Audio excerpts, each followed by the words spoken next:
Bahkan sampai sekarang juga masih ada beberapa produk yang lokasi strategis itu atau bisnis offline itu masih kuat, masih ada. Jadi nggak zaman sekarang walaupun sudah digital gitu ya, nggak semua produk itu bergantung kepada online.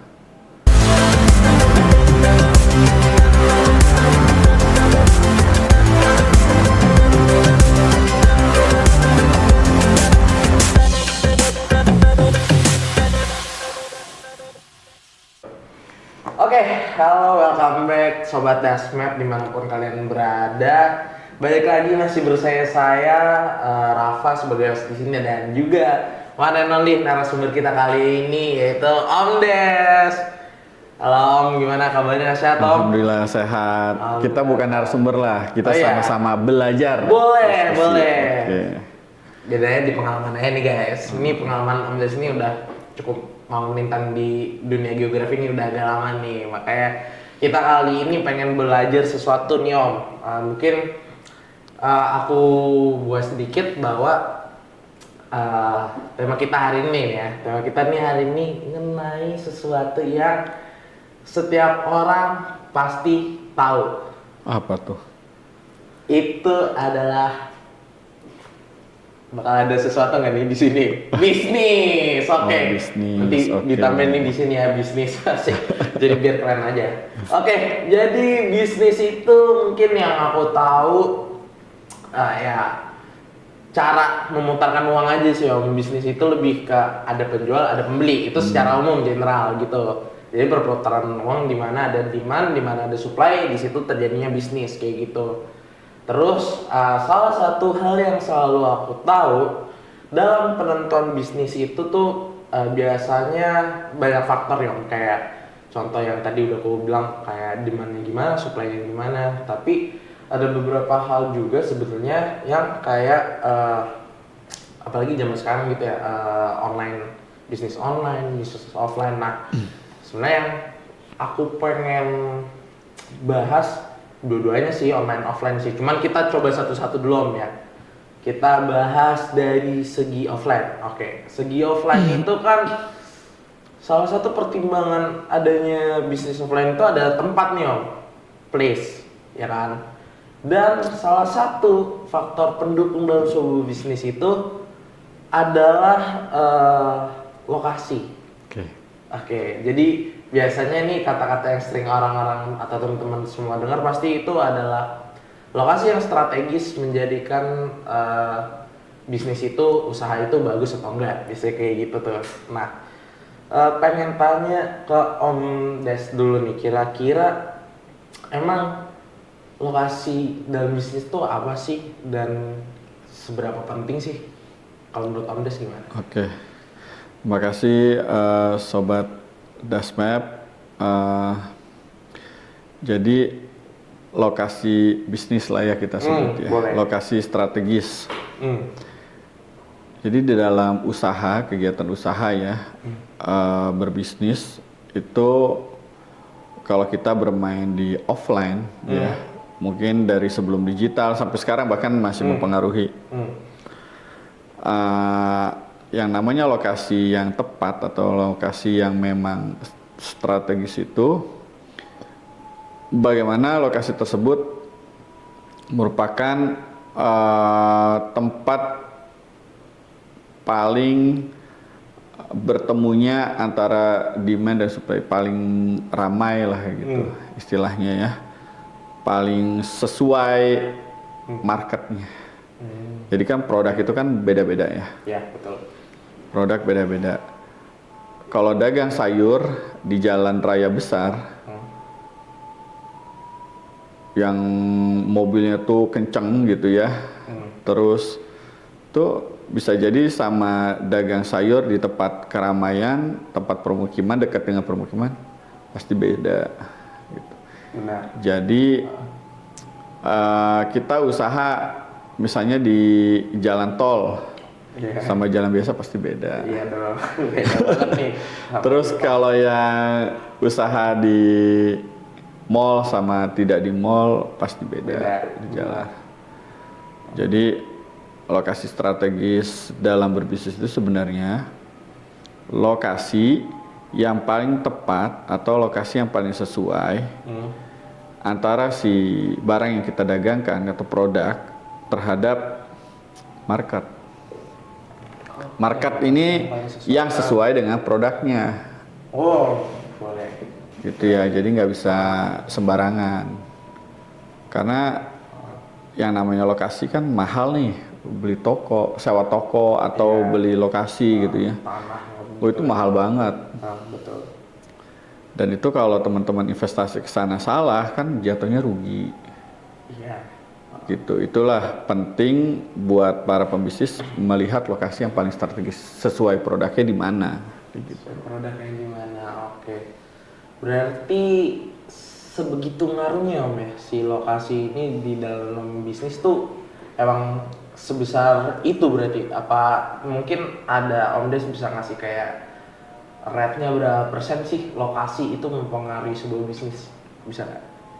Wah, lokasi yang strategis ya kalau kita ngomongin bicara tanpa ada digital, ya taruh digital marketplace belum ada gitu ya, ya itu 100% sangat berpengaruh gitu.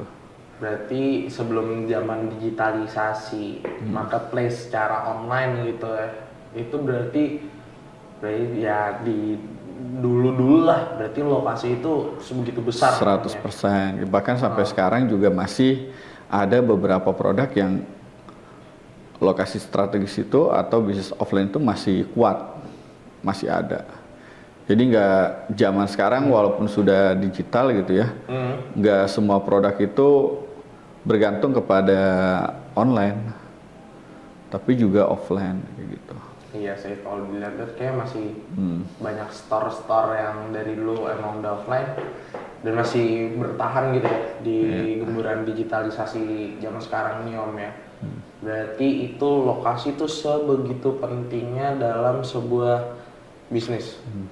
Kalau kayak gitu, nah ini kenapa bintang tamunya Om Des nih. Soalnya kan kita pengen mengulas lebih jauh lagi lokasi bisnis tapi mengalami sudut pandang geografi nih Om. Gitu. Kira-kira mungkin bisa Om kasih sedikit spill aja nih kayak misalnya di geografi sendiri tuh sudut pandang seorang geografi bisnis tuh kayak gimana gitu. Jadi kalau kita bicara keilmuan gitu ya, sama bicara di lapangan real, ilmu bisa banyak teori gitu ya, teori-teori. Tapi nanti di realnya bisa berbeda gitu. Bisa berbeda. Di lapangan bisa berbeda karena di lapangan ini sangat dinamis gitu. Kecuali si akademisi ini bisa mendetek lokasi kedinamisan tadi. Misalnya gini ya. Contohnya gimana? Di setiap stasiun rel kereta api kita lihat ya, terutama dari Jakarta sampai Bogor yang sering saya lewatin gitu ya. Itu ada aja kan tempat usaha kan, toko-toko kecil yang ukuran berapa sih, 2x2 meter kayak gitu. Ada. Nyatanya dari dulu sampai sekarang ada gitu. Kita nggak tahu harga sewanya berapa, tapi ada dan tumbuh terus gitu. Bahkan sampai di luar-luarnya, setelah ada tempat penyewaan atau yang resmi, di luarnya banyak gerobak-gerobak kan. Gerobak-gerobak kayak gitu. Itu tanda bahwa ada market di lokasi tersebut. Marketnya ini adalah manusia. Manusianya ini ada berapa jumlahnya. Nah, itu bisa gak sesuai dengan produk yang dijualkan, yang didagangkan, kayak gitu. Contoh gini, perhatiin deh, di setiap stasiun itu pasti di luarnya ada ada gerobak ya, gerobak somai atau batagor, kalau nggak bakso. Sederhana gitu aja. Ini serius nggak nih? Ini betul tapi Serius. serius tuh. Ya serius. Serius. Ya baru nggak tahu pernah naik nih, kereta ya?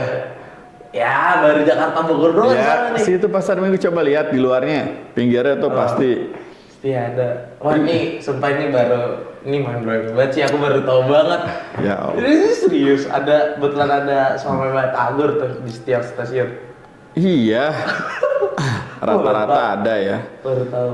Oke, ini mungkin pengetahuan baru juga nih Om buat teman-teman sobat Dasmap nih, kali aja mereka Yang nggak cuman Batagor sama Somai tapi berentet deh tuh. Iya, Yang makanan-makanan ringan kayak gitu. Oke. Itu masih bisa. Ya bener masuk. Itu di hari apa si pedagangnya tahu tuh, wah ramainya kapan nih, nggak ramainya kapan, dia tahu. Dia udah punya pola. Jadi dia bisa dinamis bergerak. Terus kayak misalkan kalau ada event acara besar di mana gitu ya, pasti kan ada pedagang-pedagang di situ ngumpul kan. Pasti. Dari pedagang yang memang resmi sampai yang tidak resmi pasti ada. Iya, banyak. Berarti mereka sudah punya feeling lokasi yang strategis. Pasti strategis. Ah. Ya sih, cuman kalau menurut aku memang pedagang-pedagang mereka yang kayaknya udah lebih dari 5 tahun berdiri Tom ya. Pasti feel kayak di mana tuh kuat gitu. Mereka tahu di mana harus ngebukanya, di mana nih harus ngotakin ini, atau bahkan secara waktu aja mereka udah tahu gitu. Misalnya ini rame nih, misalnya jam pulang kantor nih yang rame, misalnya pas orang-orang sebelum masuk kantor mereka yang sarapan tuh biasanya pedagang-pedagang tuh lebih tahu bahkan daripada kita kayak gitu. Berarti, Kalau seorang akademisi ya, kita ngomongin lokasi strategis, itu seorang akademisinya nanti akan membaca pola. Nah polanya itu dikaitkan sama teori-teori lokasi, paling gitu. Teori gampangnya. lokasi. Kayak misalkan Contohnya gimana tuh? McDonald selalu berada di kawasan seperti apa? Perempatan, jalan besar kan, utama. Ya lagi. Iya kan? Di yang Starbucks juga kan rata-rata kayak gitu di lokasi-lokasi yang memang di sana tuh orang-orang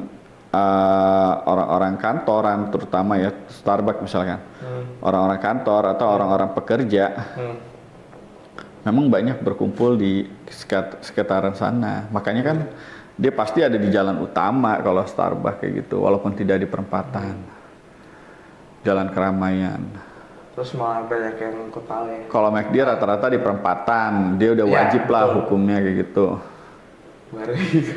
Terus Indomaret, Alfamart kan udah pasti kan berapa kilometer.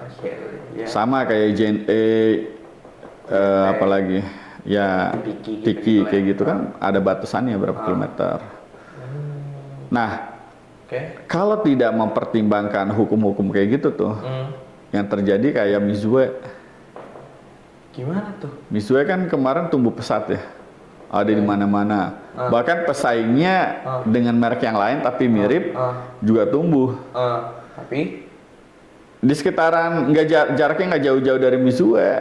Jadi kalau Rafa merhatiin tentang bisnis, Mizue tuh tumbuh udah kayak jamur lah, cepet banget. Iya benar. Pesaingnya juga ikut tumbuh. Akhirnya kan ya bersaing terus pendapatannya jadi berkurang kayak gitu. Jadi bisnis emang kayak gitu, Pak. Sangat dinamis. Jadinya bayangan ya kita misalkan mengeluarkan modal Mizue 500 juta gitu ya. Di lokasi tumbuh, tiba-tiba pesaing tumbuh semua. Sadis kan? Iya sih, bete sih kalau jadi pemiliknya. Ya, tapi itu nggak bisa dihindarin. Makanya bisnis itu harus tepat secara lokasi. Tapi tidak hanya lokasi yang dilihat, kompetisinya, kompetitornya ada di mana, deket gak sama kita, itu juga perlu. Gitu. Jadi lokasinya bukan hanya dia yang dilihat, tapi kompetitor sekitarnya juga harus dilihat, gitu. Tapi kalau misalnya di kasus tadi si Mitsui itu, dia kan ngebuka pertama, Store-store lainnya datang karena dia. Jadi seakan-akan si Mixu itu daya tarik kayak magnet. Itu berarti gimana Tom? Enggak dong, nggak kayak magnet. Jadi kan Mizue taruh laku di satu tempat. Oke, kita let's say kawasan A. Dia laku di situ ya. Oke. Terus Mizue sendiri tiba-tiba nggak nyampe berapa jaraknya, udah Mizue lagi. 1 kilometer kayak atau berapa? Ya orang jadinya ya kesini. Di sini ada lagi. Waduh, deket rumah saya tuh Duren Sawit Mizue banyak banget.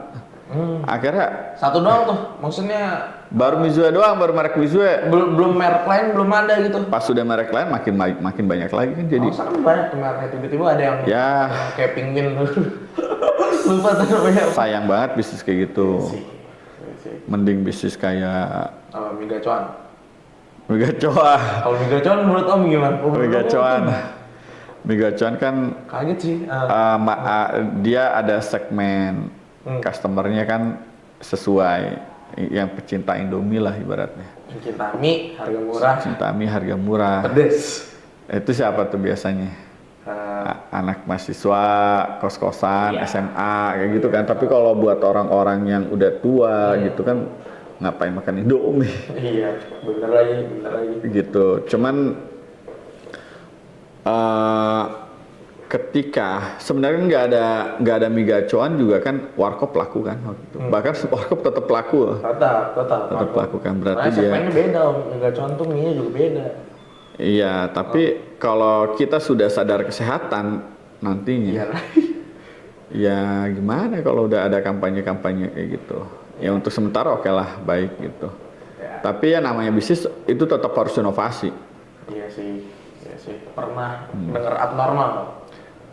Nah itu abnormal tuh kalau nggak salah bisnisnya tadinya warkop in the apa ya kayak yang next level lah. Itu dia next levelnya warkop, dia seingatku jual kayak Indomie tapi versi yang kayak jual pakai keju, kornet segala macam tuh. Dulu pada zamannya itu ngebum banget. Itu dia membawakan konsep modern desain tapi buat orang bisa nongkrong gitu betah lama-lama. Dan ternyata setelah sekian lama nih di tahun 2023 kemarin kalau nggak salah itu beberapa store dari Siap Normal tuh tutup. Nah timbulnya sih Migacuan sebenarnya udah dari 2022 apa ya 2022 kalau nggak salah. Jadi dia pas lagi pandemi COVID naik bahkan sampai sekarang nih. Jadi emang kalau menurutku place tempat itu emang ya jadi pengaruhnya tinggi juga. Soalnya kalau dilihat-lihat Migacuan tuh store-nya tuh gede-gede loh. Ya, jadi enggak cuman tempat sebenarnya, termasuk apa yang dijual. Kalau yang dijual kayak abnormal kena dulu booming misalkan, berarti kan lokasinya nggak salah dong. Iya. Cuman kenapa tiba-tiba bisa nggak booming gitu atau turun gitu, bangkrut segala Marketnya macam? udah habis kali ya zamannya. Ya, mungkin orang bosan, stylenya udah berbeda, zaman kan generasi ke generasi bisa beda. 5 tahun dah itu udah beda-beda biasanya. Iya. Gitu. Bener lagi. Dulu belum ada abnormal gacuan tuh, sempet dulu ya mahasiswa tuh Apa seneng nongkrong di warkop. Sampai sekarang. Nah makanya kan. Warkop ya sampai sekarang. Iya, kayak gitulah. Ya berarti selanjutnya oke di luar place mungkin lebih ke otentik kan. Soalnya kalau menurut aku Migacuan itu adalah mie yang berbeda dari warkop dan abnormal. Itu beda. Itu mungkin teman-teman di sini sobat Dasme pada yang suka nih Om sama Migacuan mungkin kalian tahu lah kayak gimana Migacuan itu teksturnya segala macem. Terus tapi satu hal yang kalau menurutku nih Om itu jadi kuncian produk-produk yang ngebum di kalangan mahasiswa, anak-anak muda. Itu produk yang bisa ngasih rasa pedes. Ya. Migacuan kayak gitu. Migacuan, makaroni ngehe segala macam merek yang mereka bisa ngasih sesuatu yang asin dan pedes itu gampang banget diterima sama kalangan mahasiswa dan masyarakatnya yang masih muda gitu ya. Jadi kalau kooperatif juga kayak gitu. Ya, tapi kan tetap Hmm. akan seurungnya perjalanan hidup, umur ya pasti kan Iya. kesehatan tetap dipikirin. Apalagi kalau sudah tingkat pendidikannya naik pasti mikirin. Nah, untuk masalah produk dan lain itu geografi biasanya tidak memikirkan itu seorang pembisnis lokasi. Kita lebih cocok apa enggak nih lokasinya? Cocok apa enggak? Nah, gitu. kuncinya tuh ini balik ke yang tadi gitu. Kuncinya tuh apa sih Om buat nentuin ini tempat yang tepat dan kalau misalnya buka di sini at least bisa balik modal 100% secara cepat.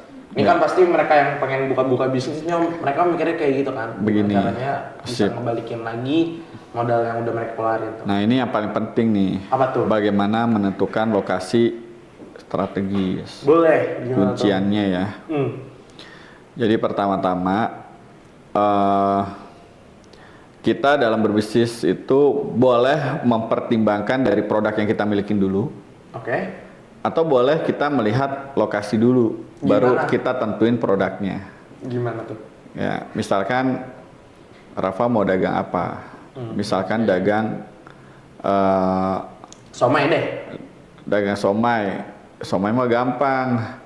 Iyu bisa muter-muter ke permukiman atau bisa nongkrong aja di tempat keramaian. Tempat keramaian tadi stasiun gitu kan. Oke lah stasiun kalian diusir gitu lah. Berarti cari ya SD cari apa? Enggak, kuncinya itu berarti cari point of interestnya di mana. Sesuai yang lokasi sesuai di situ. Apa yang mendukung kayak gitu. Di mana orang demen jajan. Cari berarti ngumpul kan. Oh ada makanan-makanan ya udah ikut nempel di sekitar situ. Jangan kosong, nggak ada apa-apa, tiba-tiba dagang sendirian. Wah, feeling orang yang pencari makanan, kita lah biasa cari makanan. Ngapain ke tempat yang sepi, mending tempat yang ramai, sekalian beli ini, beli itu, beli ini, beli itu, gitu. Ngumpul. Masuk nih. Itu POI juga. Masuk, tempat keramaiannya, somai. Terus kalau yang harganya murahan, misalkan 5.000 kayak gitu, apa ya contohnya? Cilok ya, cilok ada gak sih 5.000 ada ya? Cilok, kayaknya ada. Cilok kayak gitu ya. Pokoknya makan-makan yang 10.000 ke bawah, itu lebih gampang lagi sebenarnya. Nongkrong aja kalau nggak di stasiun mah udah pasti laku lah kayak gitu, karena stasiun banyak banget manusianya ya. Itu nongkrong aja di Alfamart, Indomart, Apotik. Apalagi ya cari yang banyak orang di situ masuk, datang, keluar, kira-kira bawa duit lah. Orang kalau Indomaret, Alfamart, Apotik kan pasti bawa duit. Iseng beli 5.000-an. Itu kalau atau sekolahan lebih gampang lagi. Sekolahan anak SD, SMP, SMA pasti setidaknya ada lah sehari. Ya. Lebih pasti ada. Tuh. Itu tadi kalau misalnya based on produk yang kita punya atau lokasi dulu? Itu kalau produk. Nah, gimana kalau yang kedua tadi? Nah, kalau sekarang lokasi dulu. Kita, nah ini agak susah sebenarnya. Tapi kalau teman-teman biasa menganalisa gitu ya, melihat-lihat itu sebenarnya nggak terlalu sulit. Oke, gimana tuh? Lihat di sekitaran situ kawasan, ya. Di kawasan tersebut lihat petanya dulu gitu ya. Peta itu banyak gak penduduk sekitar situ. Oke, terus? Nih kita bicara yang bisnis UMKM dulu lah ya, nggak usah terlalu besar dulu. UMKM gimana? Kawasan, di kawasan tersebut, jumlah penduduknya ada, dicek. Terus setelah itu jumlah penduduknya ada, orang tempat tinggal gitu ya, bukan seperti Kemang, bukan seperti Tebet. Kalau Tebet, Kemang kan udah terlalu ramai gitu ya. Betul. Nah itu di kawasan tersebut, cek aja di peta kan bangunan-bangunan kelihatan banyak tuh ya, berarti kan ada manusianya kan. Nah dari situ dilihat ada dagang apa aja gitu kelasnya. Misalkan gini, kita mulai dari anak kecil. Oke. Anak kecil baru lahir butuh apa? Pampers. Pampers. Situ lihat udah ada Pampers belum? Toko susu atau toko-toko Pampers dilihat. Puter-puter. Oh udah ada 2 atau 3. Oke. Kalau belum ada, udah bisnis aja dulu. Paling nanti tunggu pesaing tumbuh, orang ada yang melek, muncul pesaing ya, yuk kita harus inovasi lagi. Tapi itu satu contoh Pampers. Kedua udah gedean dikit dah, umur 4 tahun atau 3 tahunan sampai 6 tahun gitu. Yang sehari-hari aja makanan. Makan ke umur segitu makan apa sih? Yang paling gampang gitu, misalnya emaknya sibuk masak. Emaknya sibuk masak, sibuk kerja. Sibuk kerja nggak usah masak. Ya apa? Dia pasti butuh makan kan? Iya sih. Makan makanan Padang nggak? Bisa. Kagak lah. Padang rata-rata pedes. Iya lagi. Aduh. Jadi Padang marketnya bukan anak kecil. Warteg. Kecil doyan.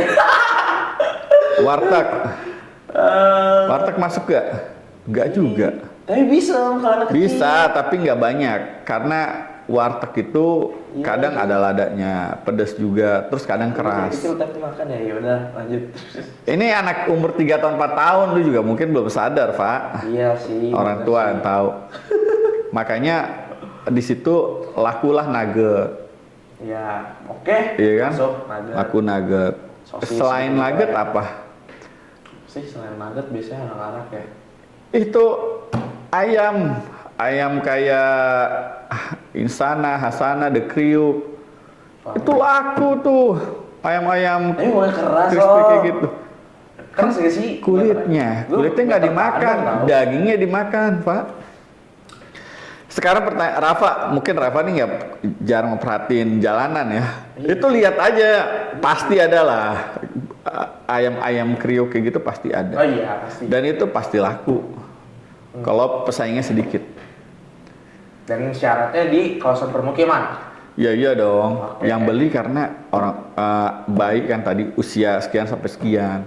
Nah ini yang perlu kita definisikan sekian, umur sekian sampai sekian. Sekarang kita usaha di perkantoran, kawasan banyak kantor. Terus usaha apa? Misal Pampers, laku gak? Ya enggak lah. Ya bisa aja orang mau pulang, tapi kan ngapain juga pulang bawa Pampers misalnya naik kereta atau apa. Juga sih. Itu disesuaikan dengan tempatnya. Oke, berarti itu kalau tadi based on UMKM. milih lokasinya Iya, dulu. lokasinya dulu. Itu udah oke. Dicek dari umur sekian sampai sekian berapa. Biasa dia ngapain aja, butuh apa gitu kan. Apotek aja ada di mana-mana, berarti kan tahu nih banyak orang sakit dia. Bentar lagi. Terus tempat potong rambut ada kan? Oke. Di mana-mana ada. Iya. Kalau itu Laku-laku aja. Buah laku-laku aja. Bakso pasti ada aja kan? Sebenarnya sederhana loh. Terus kita naik level. apa tuh? Itu usaha yang kira-kira nggak terlalu besar modalnya, yang 100 juta ke bawah lah. Tapi kalau kita udah masuk ke bisnis miliaran, contoh kayak Starbucks, kayak Janji Kopi gitu ya. Apa sih, Janji Jiwa kayak gitu ya. Apalagi yang miliaran deh, yang besar-besar, misalnya kayak Tomorrow Coffee sekarang lagi naik. Terus apa lagi? Ada tuh tuku. Ya, yang besar-besar yang sampai nyewa rukonya sampai 2-3 lantai, itu kan udah pasti besar itu modalnya. Nah itu nggak boleh salah itu bisnis. Kalau salah, waduh, amburadul. Nah itu gimana cara ngeliatnya? Wah itu itu bisalah menyewa konsultan untuk melihat sama analisa bisnisnya yang tepat. Kayak tadi bisnisnya kalau kopi bisa apa aja, pekerja dan lain-lain. Nah ini baru bisnis offline loh. Bisnis online-nya gimana? Dan hibridnya gimana? Ya kalau online place bisa dikesampingkan sih. Kalau online. Bisnis kayak makanan, ya, kan tuh cepat saji langsung. Itu bisnisnya sekarang hybrid. Oh maksudnya di online di offline juga? Ada biasanya berapa persentasenya? Tapi kalau mau lokasi bisnisnya tepat, bisa dapat online dan offline, itu kita harus ngeliat peta, atau survei di lapangan. Contoh gini, Gimana? pernah gak ngeliat kopi-kopi gitu ya, nempel di pom bensin? Kopi-kopi nempel dalam pom bensin. Banyak kan? Maksudnya buka di pom bensin? Iya banyak. Banyak kan? Kopi kenangan dan itu kan dia ngelihat market yang dia incar. Pertama POI-nya apa? Pom bensin, sama jalanan ya. Terus dia lihat berapa jangkauan dari situ, berapa kilometer jarak ke sana, ada gak perumahan-perumahan, atau yang biasa minum kopi siapa sih? Nah kalau kayak kopi kenangan kayak gitu kan agak-agak manis ya, berarti kan marketnya nggak orang dewasa lah ya, orang dewasa atau orang kerja, orang kantor. Berarti kalau dia deket kantor, itu laku. Makanya di daerah Pasar Minggu banyak kayak gitu. Nah kalau di daerah-daerah yang perkantoran, kayak misalnya dekat kementerian-kementerian, itu kan orang konsultan mau datang ke sana tuh. Mereka juga butuh singgah-singgah itu. Nah biasanya tuh kopinya mereka menyajikannya lebih besar tempatnya supaya orang di situ sekalian ngopi. Nah, jadi POI dilihat, ya. Terus kalau kita berbisnis hibrid dilihat lagi kawasan-kawasan yang sekitarnya. Karena tadi ingat ketika sudah masuk ke hybrid ada masa misalnya gini, kita pesan di Gojek atau di Grab makanan gitu ya, kan pasti ada biaya ongkirnya kan, biaya itunya. Nah itu maksimal berapa yang kita bayar? Taruhlah 10.000. 10.000 itu mencangkup berapa kilometer? Itu dihitung. Itu hybrid. Kalau sistem hybrid berarti sebagai seorang pengusaha gitu ya, untuk misalnya ya bidang F&B dari makanan, perhitungannya tuh untuk di offline tuh tadi mengenai toko, tapi kalau di online pun dia menghitung mengenai jangkauan juga ya berarti. Ya, semua begitu caranya tekniknya. Jangkauan, harga segala macam. Oke. Masuk sih. Berarti tadi kalau misalnya aku lihat sih, wah ini udah lumayan banyak banget sih Om nih ilmu-ilmu yang dapat nih Om. Nah, gini, kira-kira ada apa nih Om yang mau Om kasih tambah lagi nih? Kalau orang-orang bermain di geospasial atau geografi gitulah ya. Kalau dokter, dia tidak PNS bisa hidup gak? Dokter nggak PNS? Bisa. ASN, bisa. Hukum bisa gak? Kalau nggak PNS? Hukum kayak bisa, masih bisa. Bisa. Terus apa lagi? Keilmuan. Nah sekarang geografi bisa gak nggak PNS? Atau geo Anda? Nggak PNS? Nggak ASN? Bisa-bisa aja sebenarnya. Bisa mandiri gak sendiri usaha? Bisa. Apa contohnya? Banyak sih, maksudnya ya apapun yang bisa dia Coba, tapi berhubungkan sama keilmuannya. Harus dihubungin lagi ke si geografinya. Contohnya belum nemu sih. Kira-kira gimana kalau menurut Om? Iya, kita punya, misalnya Rafa punya kemampuan nentuin lokasi strategis. Oke. Ya udah usaha aja di situ. Konsultan berarti? Iya, bisa pedagang buah, bisa pedagang susu, apapun dong. Karena kan tahu kan lokasi strategis kan. Iya sih, benar juga sih. Setidaknya bisa bikin kriterianya lah. Berarti kalau ada anak geo, taruhlah udah pintar analisa, tapi nggak bisa usaha kayak gitu ya. Bohong. Ya berarti ilmunya dipertanyakan. Anak geo beneran apa bercanda gitu. Berarti salah satu cara Om Des ngevalidasi dia anak geo yang mumpuni atau enggak itu ngetes dari validasi dia bisa tahu dia bisa usaha kayak gimana atau maksudku Menurut Om, dia bikin kriteria usaha atau bahkan dia nge-build usaha sendiri? Ya iya dong. Build usaha. Kalau dia udah bisa build usaha, apalagi offline, berarti dia ada naluri kejiwaan. Si Geosense.